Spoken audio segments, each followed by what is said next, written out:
Praise the Lord, everyone. As we are coming closer to the end of our series, I want to kind of go into a more encouraging state where we encourage ourselves with the knowledge that Jesus is our Redeemer and the knowledge that we look forward to a new city, to a new country, to a new heaven, to a new earth.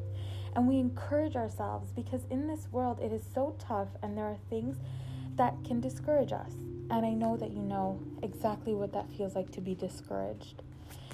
There is a passage that I want to read from Psalms chapter 46.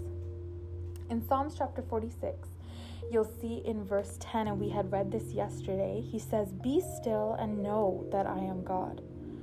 You have to know it. And I'm not talking about surface level, but deep down, a firm belief and a firm knowledge, similar to what David had, which is why he says in Psalms 23, "Even though I walk through the valley of the shadow of death, I fear no evil."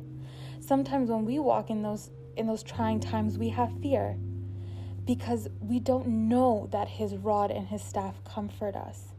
But when we know that he is our Redeemer, these things won't harm us and we won't have fear towards these things. Psalms chapter 1, verse 1-3, "Blessed is the man who walks not in the counsel of the wicked, nor stands in the way of sinners, nor sits in the seat of scoffers, but his delight is in the law of the Lord. And on his law he meditates day and night." As soon as we accept Jesus and redemption is working in our life, salvation is working in our life, we don't belong to the ways of the world. We don't have to listen to the ways of the wicked. And that means things that generate itself from the world. Counsel that you know is not in alliance with God. And the reason you know that it's not according to the law of the Lord, it's because you meditate on it day and night. Our delight is the law of the Lord. The world is not our delight. Every day we are looking to the law of God, which is his word, and we're asking him, what is it that you want to show me today or teach me today? And when we do this, if you continue, it says, "He is like a tree planted by streams of water that yields its fruit in season. Its leaf does not wither. In all he does, he prospers." Now you know exactly what a tree looks like when it is planted by waters. If you've ever gone hiking or even a forest, if there's a little stream and there are trees planted there, those trees are strong. Those trees withstand anything that's thrown their way. These trees are beautiful. They offer nourishment to the environment that they're in. These trees will also often create a nice environment for all the creatures that want to be protected under it. It provides resting areas. And that is what we can be like. We are planted in certain schools for a reason. We're planted in our workplace for a reason.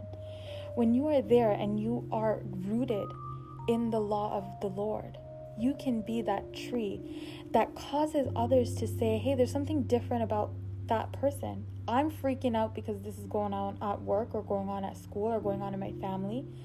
But they are not scared. Why is that? And they come to you and they ask you what's going on. That's why in Job chapter 14, verse 7, it says, "At least there is hope for a tree. If it is cut down, it will sprout again, and its new shoots will not fail."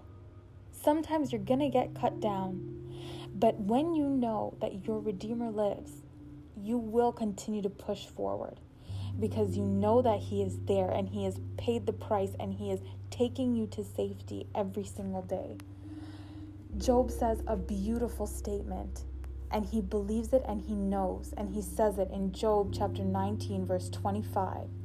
Job makes a confession and he says with all his heart, believing and knowing, "I know that my Redeemer lives, and in the end he will stand on the earth." Our Redeemer lives, and in the end he is the one who will stand on the earth. So take a moment today, take a praise break and say, "My Redeemer lives," and confess that with all you have.